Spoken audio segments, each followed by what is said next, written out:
Your wife's kid doesn't have the right to call us grandpa and grandma. I only have one grandson. Mom said that to the 14-year-old girl I've been raising for the past 10 years. Right in front of the whole family.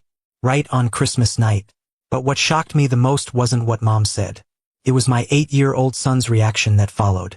The little guy stood up, walked over to his sister, and said something that made the whole room freeze.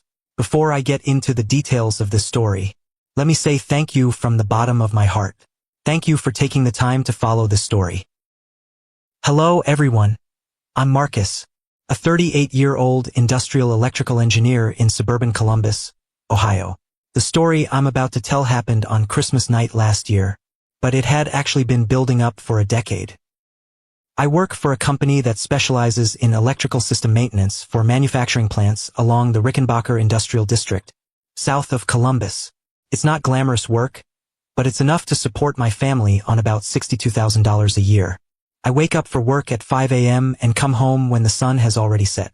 That's been my life for the past 15 years. And it was during those busy years that I met Rachel. 11 years ago, I got electrocuted while fixing an industrial electrical panel. The burn wasn't too severe, but it was enough to land me in the emergency room at Mount Carmel East Hospital on East Broad Street. Rachel was the night shift nurse that night.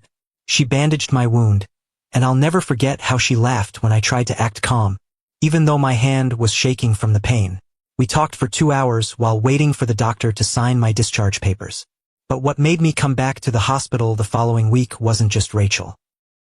During that first meeting, she told me she had a little girl named Lily, who was only 4 at the time. Lily's biological dad left when she wasn't even a year old. No explanation, no phone calls, no child support. Rachel was working and raising her daughter alone, renting a small apartment in Whitehall, about 15-minute drive from the hospital. The first time I met Lily was on my 3rd date with Rachel.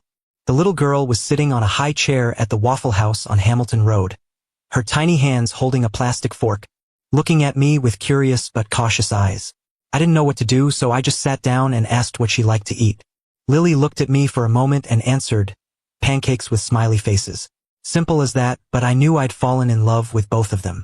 From then on, everything flowed naturally, as if life was meant to be. Lily started calling me Uncle Marcus, then gradually just Uncle. I took her to Schiller Park in German Village every Saturday afternoon, taught her how to ride a bike on the little path along the Scioto River, and read her bedtime stories whenever Rachel had to work night shifts. I treated Lily like my own daughter, even though the legal paperwork didn't recognize that. A year later, I proposed to Rachel. We had a small wedding at St. Mary's Church on 3rd Street, with just family and a few close friends in attendance. Lily was our flower girl, wearing a pink dress she picked out herself at Target. It was one of the happiest days of my life. 2 years after the wedding, Mason was born. The little guy was the joy of the whole family, but what was most special was how Lily loved her little brother. She was only 7, but already knew how to help Mom change diapers and knew how to sing him to sleep with songs she had made up herself.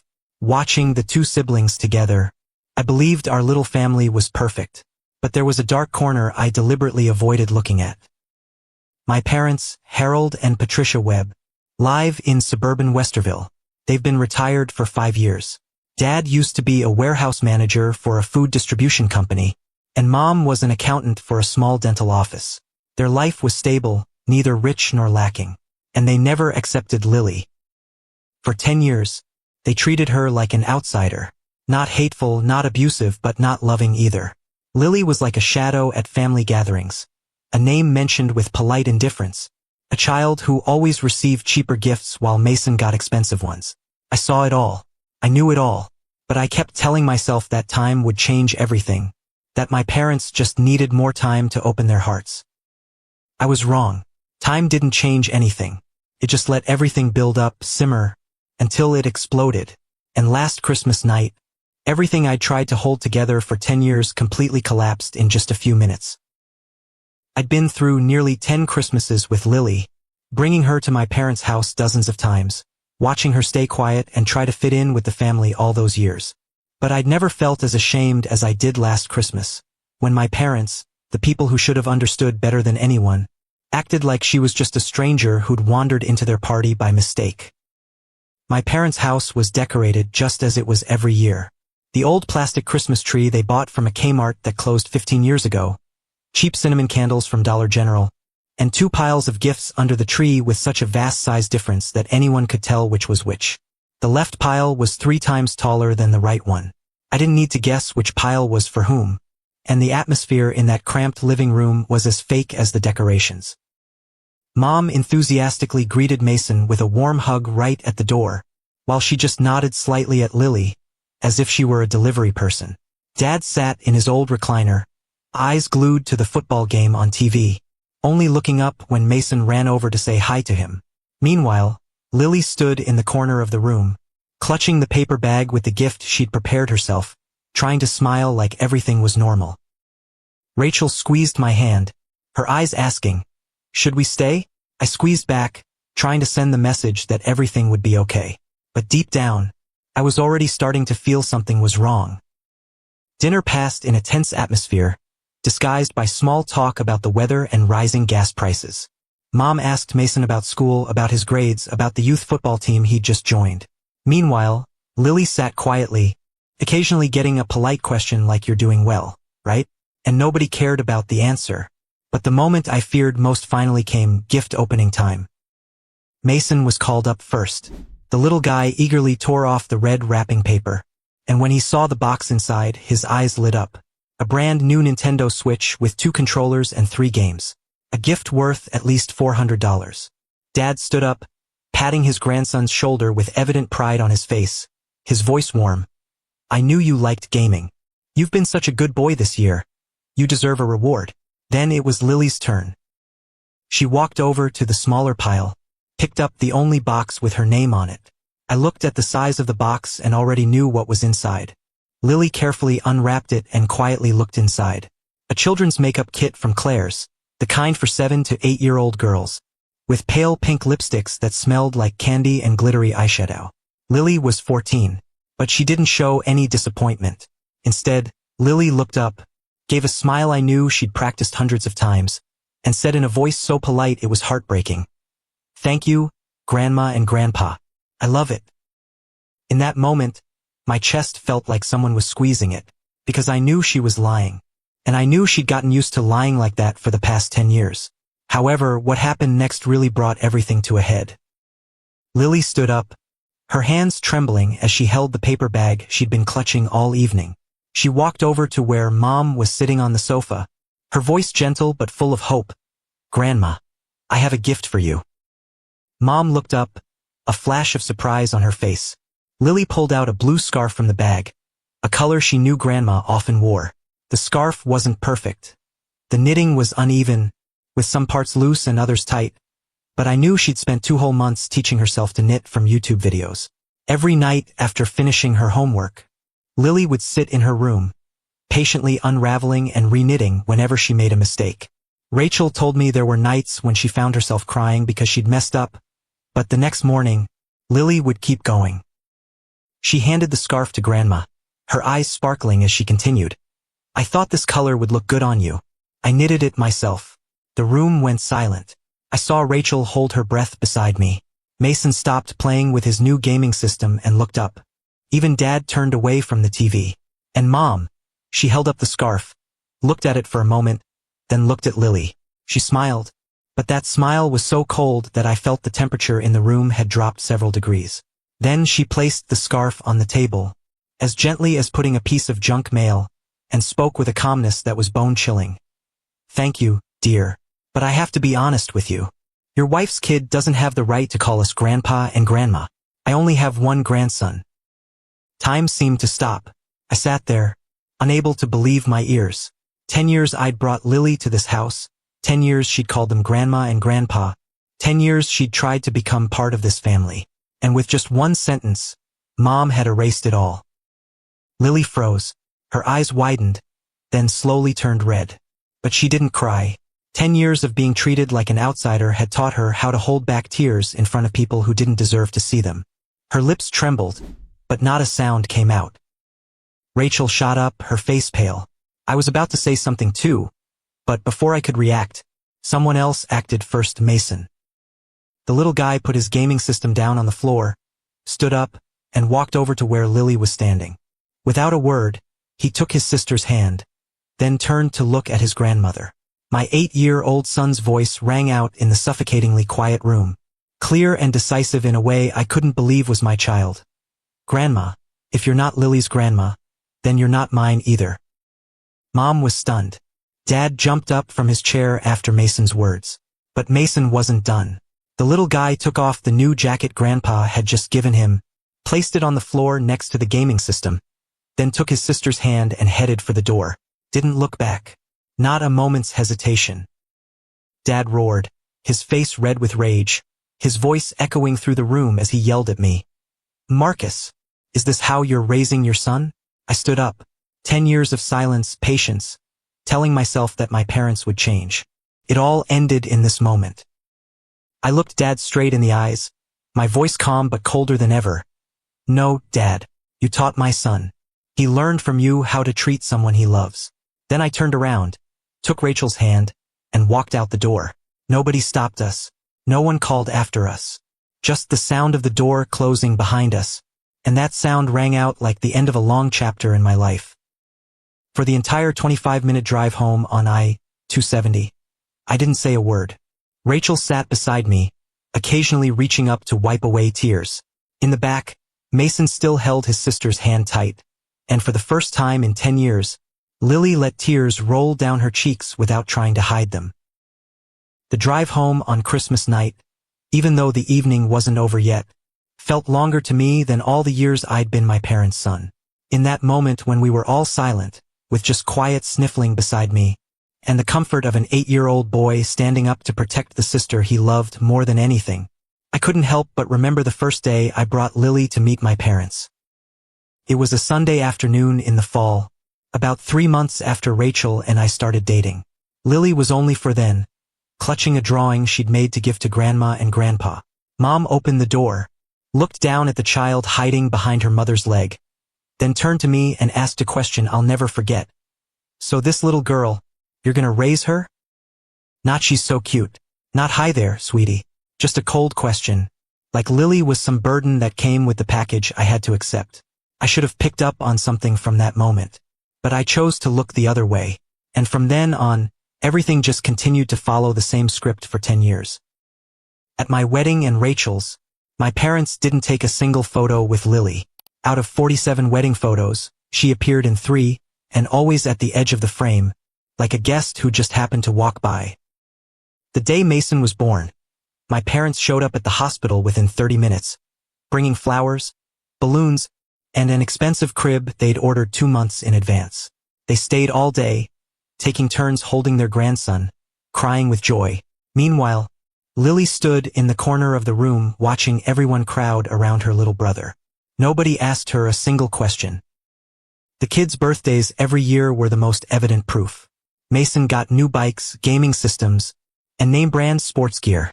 Lily got toys from the clearance rack, always at least 4 or 5 years younger than her actual age. And on my parents' walls, 14 photos of Mason were hung prominently from the living room to the hallway, while there wasn't a single photo of Lily. The way they referred to the 2 kids said it all. Mason was our grandson. Lily was Rachel's daughter.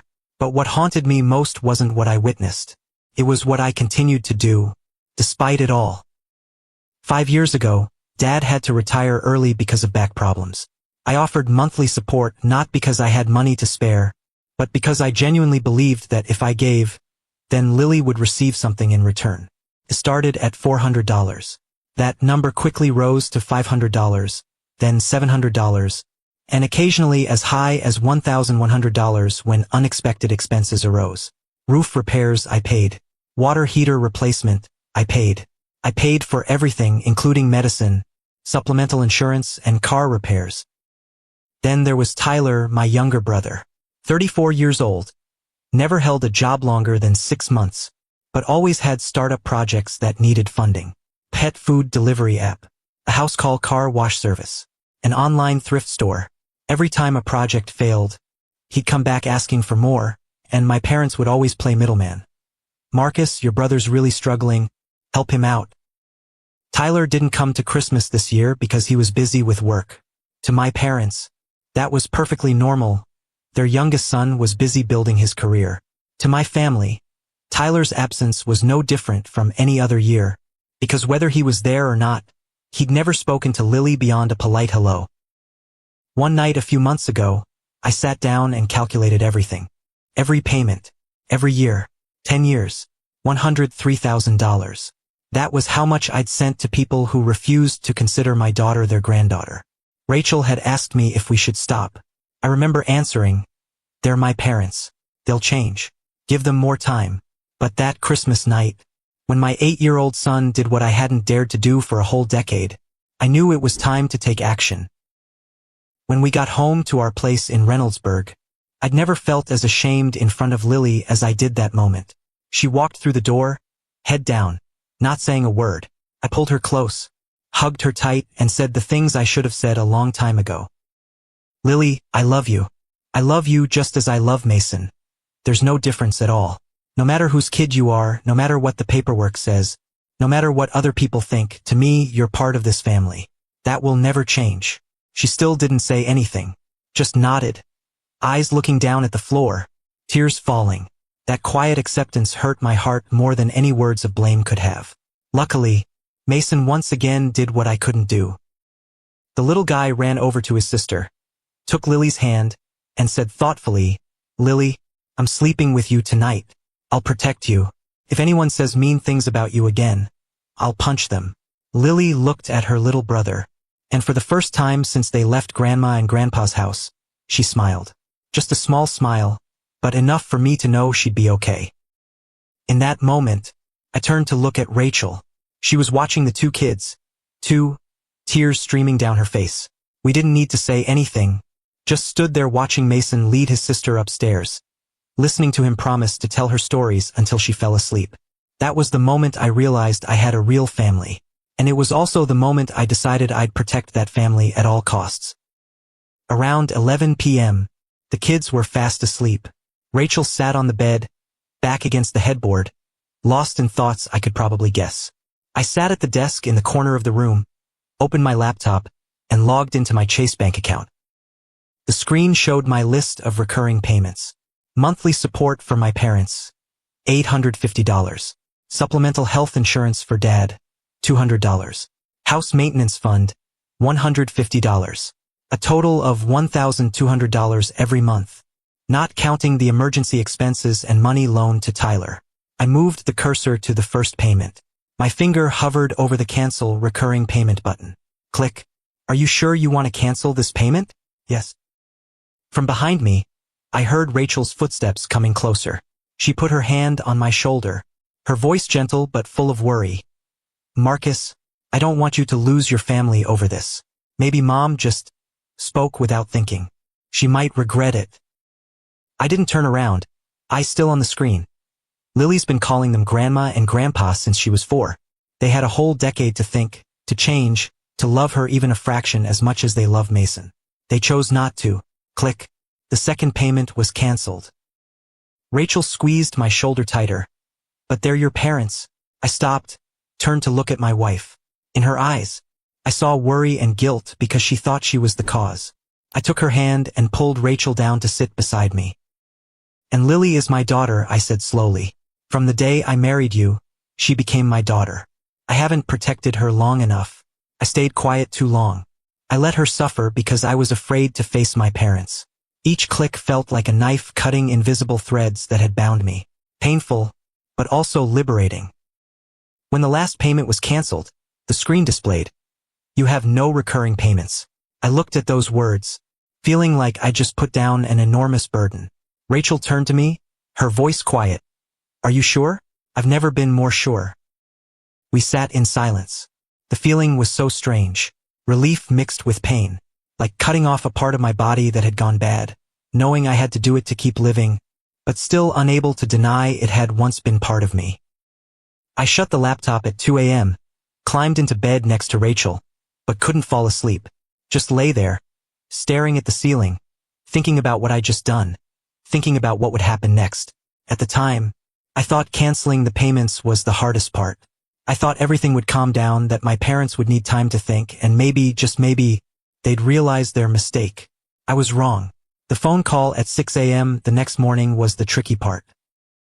That morning, I woke up to the phone ringing at 6 a.m. sharp, much faster than I'd imagined. The bank automatically processed Dad's supplemental insurance payment at the beginning of each month, and that day was payment day. Just one declined payment, and Mom was already furious.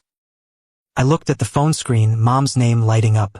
Rachel stirred beside me, her eyes opening just a crack to look at me with worry. I gestured for her to stay in bed, then stepped into the hallway, gently closing the bedroom door before hitting answer. The moment I put the phone to my ear, Mom's voice rang out, trying to stay calm but unable to hide her tension. "Marcus, is there something wrong with the bank? Your dad says this month's insurance payment was declined. Did you forget to update your card?" I stood in the hallway, back against the wall, and took a deep breath. "Nothing's wrong with the bank. I canceled it." The silence lasted long enough for me to hear the wall clock in the living room ticking. Then Mom's voice came through, utterly different from a few seconds before, switching from worry to disbelief. "What did you say?" "I canceled everything," I said slowly. "You said my wife's kid doesn't have the right to call you grandma. Well, my wife's kid doesn't need grandparents to have my money either." Immediately, Mom screamed into the phone, loud enough that I had to hold it away from my ear. "These are two different things. I was telling the truth. That girl isn't Webb blood. You can't cut off your parents' money because of some kid who's not even related to the Webb family." Faced with Mom's rage, I closed my eyes, trying to keep my voice calm. "Lily is my daughter. If you don't, you do nothing that. I have nothing more to say. Marcus, you listen to me." I hung up. Then, I turned the phone completely off.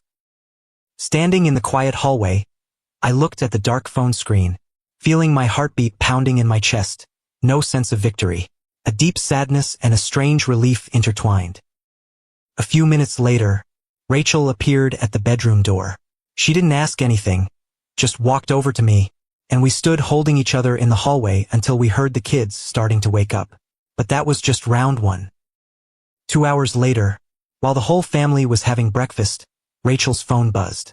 She looked at the screen, then gave me a confused look. "Tyler." I reached out to take the phone. Lily and Mason were sitting at the dining table, both looking up at me curiously. I gestured for Rachel to watch the kids, then stepped out to the backyard, closing the glass door before answering. The moment I put the phone to my ear, Tyler was already yelling, "What the hell are you doing, Marcus? Mom called me crying all morning. She says you cut off all the money." I looked out at the backyard, where the swing set I'd installed for the kids was swaying gently in the morning breeze, then replied calmly, "I cut the money because Mom told my daughter she doesn't have the right to call her grandma. Right in front of the whole family. Right on Christmas night." After hearing this, Tyler laughed bitterly, then spoke with complete contempt. "You cut off Mom and Dad's money because of some kid that's not even yours? Lily is the kid of some guy who ran off ages ago. Your wife's got you wrapped around her finger. Wake up." Faced with my brother's insults, I gripped the phone tight, feeling anger boiling up in my chest. But I didn't let it explode. Instead, I took a breath and replied with a voice cold as ice. "Lily is my daughter. What's your real problem here, Tyler? You're scared there won't be anyone to fund your next failed project, right?" Silence on the other end. I knew I'd hit the right spot. Tyler didn't care about Lily or what Mom said. He only cared about his money source drying up. After a moment of silence, I continued, my voice without any hesitation. "Figure it out yourself, Tyler. You're 34, old enough to stand on your own 2 feet. You're gonna regret this, Marcus. You're gonna—" I hung up before he could finish. Standing in the backyard looking up at the gray winter sky, I thought the storm was over. 2 phone calls. 2 confrontations. Everything had been said. Now I just needed to let time do its work. But I'd underestimated my mother. The days off after that, I stopped caring about people who only cared about blood and money. I took the whole family to Easton Town Center, had pizza at Giordano's, which the kids loved, and then welcomed the new year together around the fire pit in our backyard. Even though it wasn't as crowded and festive as other years, for us, it was enough. After 3 days, Lily gradually became more stable. Rachel and I gave her another gift, a photography book she'd been wanting for a long time, along with a small pink laptop, because that would be her gear for pursuing her dream of becoming a photographer. Lily's eyes lit up when she opened the gift box, and that was the moment I knew she'd be okay. As for Mason, we gave him a Star Wars Lego set he'd been eyeing for a whole month. But what moved me most was when he said to me, "Dad, as long as she's happy, I'm happy too." I blocked all calls from my parents and from Tyler. I thought that was the final boundary, that they'd understand and leave us alone. But I was wrong. 3 days after Christmas, an old high school friend texted me, "Marcus, you should see what your mom posted on Facebook." I opened the app, found Mom's page, and my heart felt like someone was squeezing it when I read the words on the screen. The post included a photo of me when I was 10, grinning next to a new bike. Below it was a long status. "This is my son. I raised him for 38 years. Now he's cutting ties with his elderly parents because of a child who's not our blood. His wife has completely manipulated him. I've lost my son." Right below that, Tyler shared the post with a comment. "My brother has completely changed since marrying her. This is how she's isolating him from his blood family." Hundreds of comments poured in. "Poor woman. This guy's so ungrateful. Blood is everything. How can you abandon your parents for an outsider?" Praying for her to be reunited with her son soon. Rachel read those comments, her eyes turning red, then turned to ask me, "Do you want to respond?" I thought for a moment. Write a lengthy post explaining everything? Tell about the $103,000 I'd sent them? List every time they discriminated against Lily? No, I didn't need to do that. I just posted one photo. The blue knitted scarf with uneven stitching is lying on the wooden table in my living room. With a simple caption, "My 14-year-old daughter. She taught herself to knit for 2 months to make a gift for the person she called grandma. That woman refused it and said, 'Your wife's kid doesn't have the right to call us grandpa nothingma.' I have nothing more to explain. No attacks. No mention of money. Just the truth and the scarf." A few hours later, the comments under my post began to change. "She said that to a 14-year-old? The girl's been in the family all these years and still isn't considered a grandchild? The scarf is so beautiful. Poor kid. I can't imagine anyone saying that to a child." And then the comments under Mom's post began to change as well. People began asking questions, started doubting, started seeing the other side of the story. After that clarifying post, I felt like I just crossed a line I never thought I'd cross. I'd stayed quiet too long, and that silence only made Lily suffer more. 2 weeks after Christmas night, when I got home from work, Rachel handed me a small package. No sender's name on the outside, just an address from a law office in Upper Arlington, the wealthiest area of Columbus. I opened it. Inside was a thick envelope and a handwritten letter. The moment I saw the familiar handwriting, my heart skipped a beat. It was Aunt Helen's handwriting, Dad's older sister. Aunt Helen is 72 this year, widowed for 8 years. Her husband used to own a large car dealership in Columbus, and left her considerable wealth when he passed away. She has no children and lives alone in a mansion in Bexley. I'd only met her a few times in my life, mainly at family funerals or weddings. But what I remembered most about Helen was how my parents talked about her. They hated her. Hated that she was wealthy but never lent them money. Hated that she lived independently and didn't need anyone. Hated that she was the only one in the family who dared say things to their faces that no one else dared say. To me, Helen was the second mother I'd always wished for. Every time I met her, though rare, she always asked about me with genuine concern.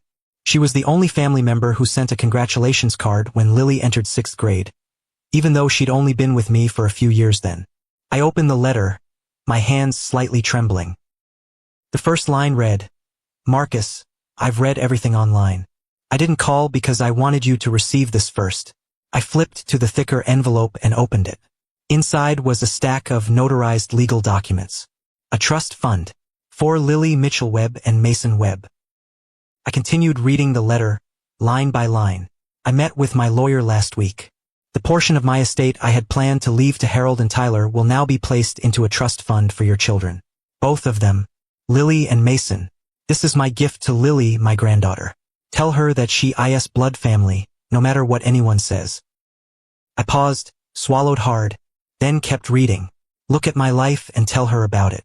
I don't have children, not because I didn't want them, but because life didn't give me that opportunity. But I understand one thing, Family isn't defined by blood. Family is defined by love and choice. You chose Lily, and I choose both your children. As for Harold and Patricia, I'll just say this, pride won't feed them in their old age. But that's their choice, not yours. The last line of the letter made my eyes blur. Tell Lily I'd love to receive that scarf, if she still wants to give it to someone. I promise to wear it every winter. I sat in the living room, looking at the letter and legal documents in my hands. Rachel came over and sat beside me, not saying anything, just putting her hand on my shoulder. And for the first time since Christmas night, I cried, not from sadness, but from realizing that amid all this chaos, there was still someone who saw Lily the way I saw her. Still, someone who understood that love doesn't need a birth certificate to prove itself. After receiving the letter and documents from Aunt Helen, I knew I needed to talk to Lily. That evening, when Mason was fast asleep, I called her down to the living room and told her everything. About Aunt Helen, about the trust fund, about having someone in this family who truly considered her a real granddaughter. Lily sat quietly listening, her eyes gradually turning red. When I finished, she hugged me tight, tighter than she'd ever hugged before, then whispered words that made me tear up. Thank you, Dad. Not thank you, Uncle Marcus, like that first day we met. Not thank you, Uncle, like the years after. But thank you, Dad. Rachel came out from the hallway, carrying Mason. Turns out the little guy wasn't sleeping but had snuck down to listen. The four of us hugged in the living room, nobody saying anything more, just the sound of the ticking clock and the warmth of people who truly belong together. As for the other family, I heard the months after were very difficult for them. The money I'd been sending monthly suddenly disappeared, and debts started piling up. Eventually, they had to sell the house in Westerville to make ends meet. Tyler disappeared after hearing about Aunt Helen's will, probably went off to find new funding sources for startup dreams that would never come true. And that was the price they paid for refusing to love a child for all those years. The $1,200 a month I used to send them, I now use for better things. Opened a savings account to buy Lily her first car when she goes to college. Take Rachel to the spa once a month because she deserves to rest. Let Mason join the football team he'd been dreaming about. Small things that bring absolute joy to the people I love. A year has passed since that Christmas night. We're living more peacefully than ever. We travel more, and write to Aunt Helen more often. Last week, she sent us a photo from Switzerland, in which she's smiling, wearing the blue knitted scarf with uneven stitches around her neck. Lily looked at that photo for a long time, then smiled, the first genuine smile since last Christmas night, and I knew the wound in her heart was slowly healing. That's the end of my story. Do you think I went far enough? Was decisive enough? Leave me a comment with your thoughts. Don't forget to subscribe to the channel and hit like on this video to support stories like this one. See you next time.